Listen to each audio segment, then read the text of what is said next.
Well, John Mayer is sure going all out on the final Dead & Company tour. On June 10th in Chicago, we saw John perform what is probably one of the coolest solos we've seen him do with the band.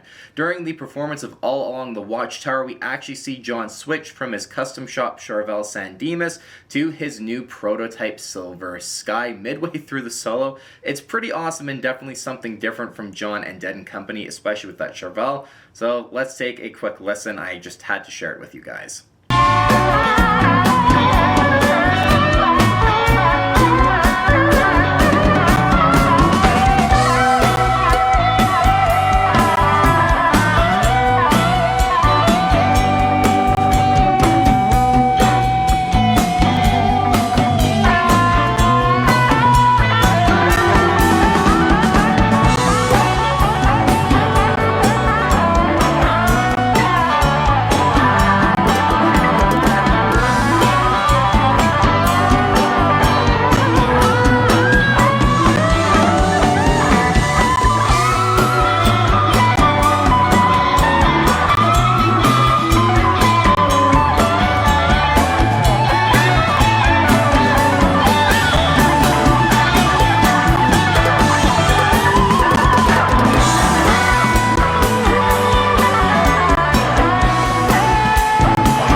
John bringing out the Charvel on this tour with Dead & Company I think is a really great addition, and it's one really awesome look at how when you give John a guitar like his Charvel with the Floyd Rose or even his Jackson Soloist, how the guitar kind of changes the way he plays a little bit, and he really brings out a lot more of his inner Jeff Beck, especially in a lot of his soloing on these guitars, not just with Dead & Company but on his own solo artist tours as well, like when he performs I Just Feel Like during the Sob Rock tours as well. We saw a lot of this exact same thing with these two guitars, and I don't remember ever seeing John do a switch like that between two guitars in the middle of a solo.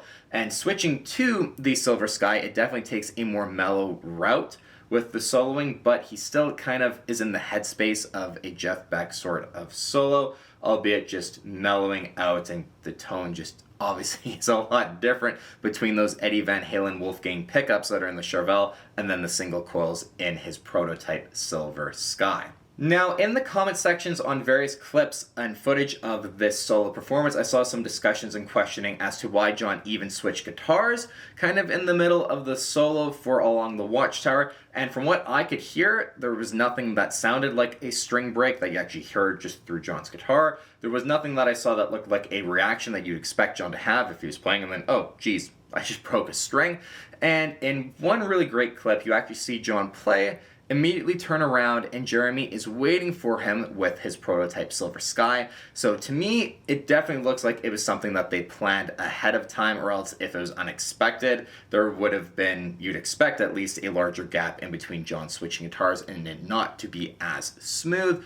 And I saw some comments around tuning stability with the Charvel as well. And with that Floyd Rose, we've seen John solo for quite a while on that guitar, and even his Jackson as well, and I don't really think that would have been the issue. I think it was just a good way for them to transition between guitars in the middle of the solo instead of between songs. That way John can just keep soloing on the new guitar and then transition into the next song that way, instead of having a break in between songs, kind of when the normal transitionary period I guess you'd expect to happen would be. But I just thought this was really cool and really unique and wanted to share it with you all. I will have a video discussing the tone of the solo and the 2023 Dead & Company Final Tour guitar tone that John has overall, because I think it's some of his best that we've seen from Dead & Company. So until the next time, you guys, thank you so very much for watching. Take care, and we'll see you on the next one.